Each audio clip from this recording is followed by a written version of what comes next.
Let's do this. Bugs come in all sorts of shapes and sizes. Let's start off with probably the most beneficial, the most popular bug, and that's the bee. Bumblebees.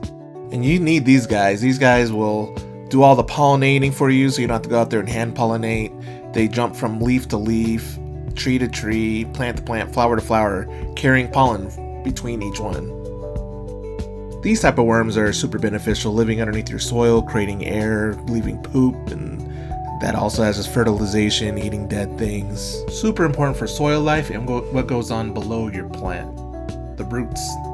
Then you have suckers like this. Completely destroys your crops, landing moths and butterflies and things like that. Some you might like, some you might not like, but they can destroy your crop overnight. And they super blend in. You don't even see. I didn't even see this.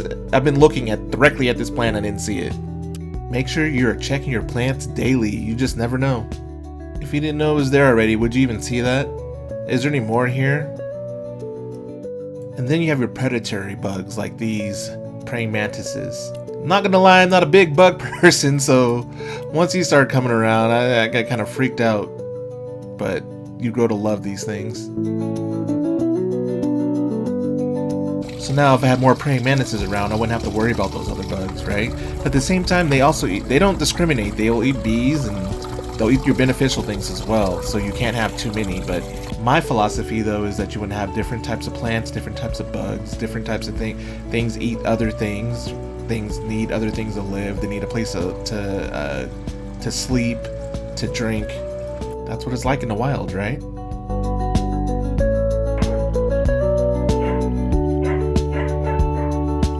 And that brings me to my next controversial topic, the ladybug. Now, there's controversy on buying these or not. I got this batch from Lowe's. The controversy is based on, you got to consider where these things come from, right? They're not necessarily brought in from your own area. So are we taking away from the area that they came from, reducing their populations?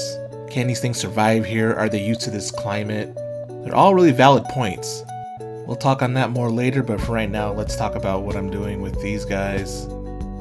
Now, per the directions, you're supposed to put them in your fridge or get them a little bit chilled so they don't just fly away right away. So I pretty much just put this container down. I had it in the fridge for a couple hours, let them come out on their own. And I suppose let's talk about, why would you even want these? If you have like an aphid problem, which I had in the very beginning, this is a way to eat all those aphids. You don't need to come out here and spray pesticides and such.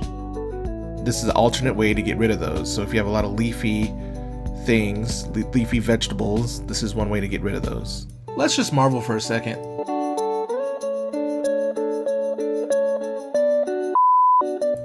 Okay, so this is why it's always important to do your own research before you do things. Look how many is in here. So apparently, I got these from Star Nursery. The other ones I got from Lowe's. I was talking to some of the workers there about where they source their bugs from, and this sounded like the better option, as well as this was a lot cheaper and there's a lot more of these in here. So it's always important to do your research. The bugs from Lowe's, they couldn't even tell me where they got theirs from.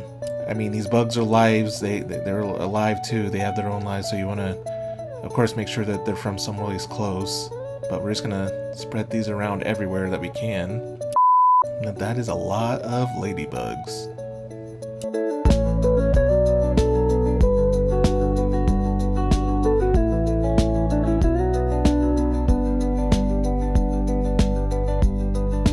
So this is the next really important step. Like, you want to make sure that there's water for these bugs. As you can see, I don't know how long they've been in these containers, but they will go around and drink. You want them to stick around, otherwise they'll just fly off.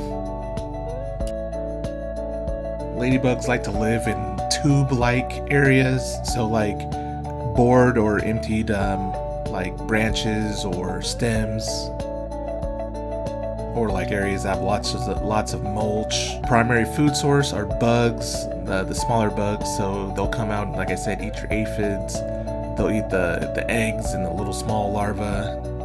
I should probably censor that. I've had these little guys out here for a couple hours, and I'm just going around just checking to make sure that they didn't all fly away, and they're sticking around. Like, so my logic is providing, not only, sure, bringing them in, there's that negative idea about it, right? But providing an area where they want to stay. If you got a new house in another state or country, but it's right next to food and shopping and all your necessities, why wouldn't you want to stay around? But there is the idea of the climate, and what Star Nursey was able to tell me is that these bugs were collected from Nevada, so they shouldn't be too far off. I don't know, do your research. For me, I think that this could work, and it's super beneficial if you're having issues with aphids. But don't listen to me, I'm some random guy. Make sure you do your research first. That's what I love about this hobby. It's about learning and growth. Be sure to like, subscribe, and leave any of your comments down below. I'd love to hear your thoughts on this. Bugs in 9B. Let's grow.